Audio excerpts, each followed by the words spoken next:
Alright, so I got a new Honda generator. Well, not new, but used. Little EU2000i. I just got done rebuilding the carburetor on it. I should probably put the gas cap on because I just finished filling it with gas too. Probably help if I threaded it on correctly. Make sure it's on. By the way, in case any of you are wondering, Max 6402 is the best shit ever for dipping carburetors.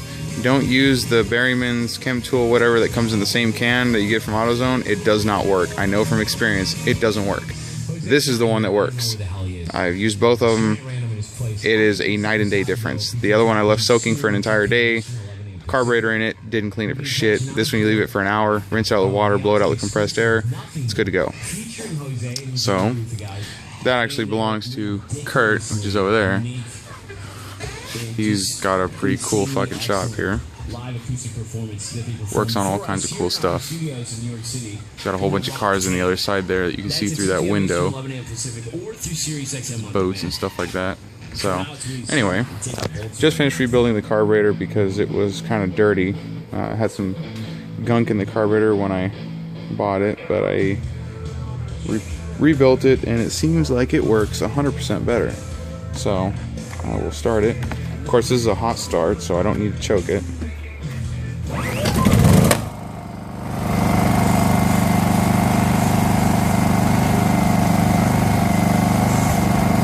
But as you can see, it's very quiet and it works great. Let's see if I can load test it again. Borrow your heat gun again. Thank you. Yeah, I know, my videos are unscripted. You can kiss my ass if you don't like them. Alright, so, oh shit, heat gun's still warm. So I'll put it on low. Yay, Chicago heat gun. So that's on low.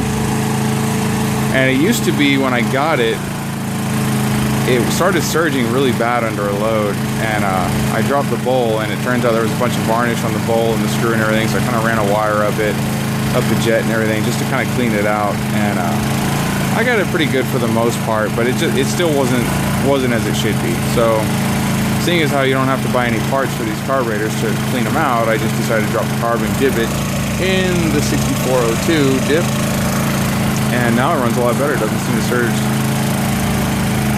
Filter on high, and that's with eco mode on. Oh yeah, nice and warm.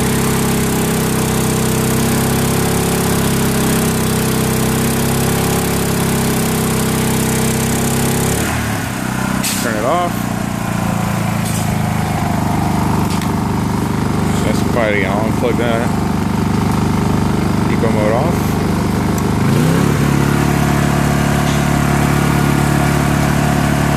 It's pretty quiet. I'm pretty satisfied with it for what I paid for it. I mean, it wasn't very much, so it wasn't nearly what it cost new.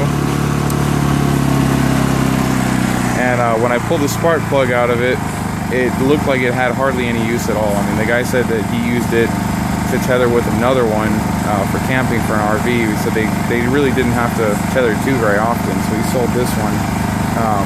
I'm sure he sold me the older one versus the one with less use. That's what I would do. But I pulled the spark plug out of it, and it was pretty clean.